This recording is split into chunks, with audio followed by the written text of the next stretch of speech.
Welcome to the video. So I've been able to go ahead and collect millions of dollars over the phone. Now, this right here is actually my business partner's $1 million ClickFunnels award. With that being said, I actually used to work under him and I collected and closed majority of those deals. Now, with that being said, I'm going to go ahead and show you how you can 11x your closing rate in the next 7 minutes. So let's go ahead and start the timer. So the first one is you never attempt to close. I see this happen to every single salesperson. Majority of salespeople, they never ask for the order. And if they do ask for the order the first time, they never ask for the order again, and again, right? They don't ask for the order multiple different times. So the truth is you just never attempt to close. You never actually go for the close. You never actually try to close the deal, right?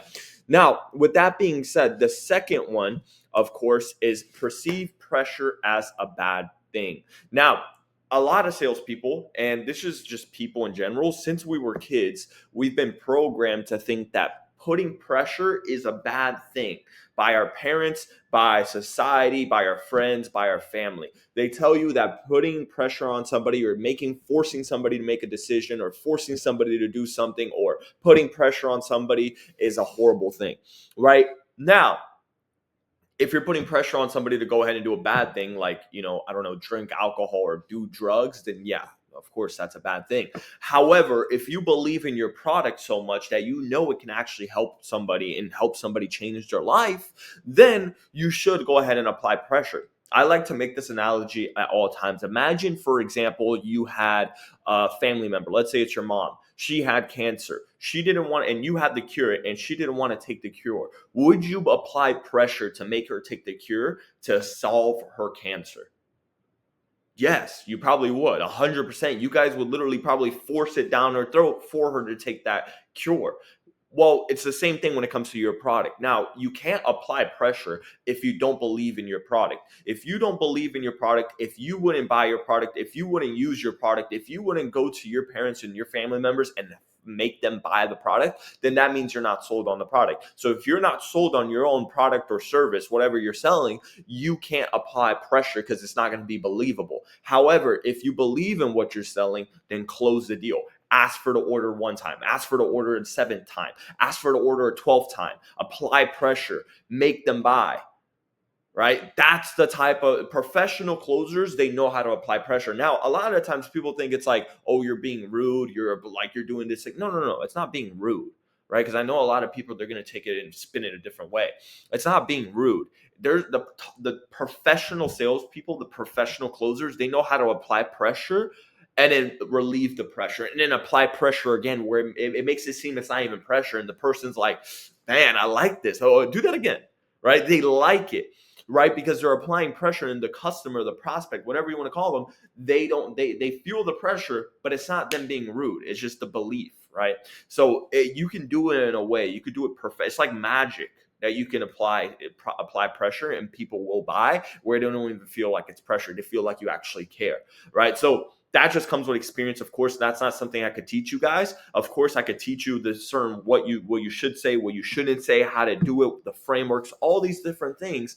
However, of course, it just comes with being socially calibrated and understanding with experience and going along through time, right? Because some people, you apply pressure, they just will literally hang up on you and blow out. Or there's some people where you can apply pressure. There's certain altitude, like if you have more authority on the call, you can do it. If you lose all authority on the call, you're not going to be able to do it, right? It's just there's a bunch of different scenarios in that case as well, right? Now, the third thing is an incorrect estimation of effort, right? This basically means a lot of closers with quotation marks, they think that the person is just going to hop on the call, they're going to handle one or two objections, and then the person's going to buy.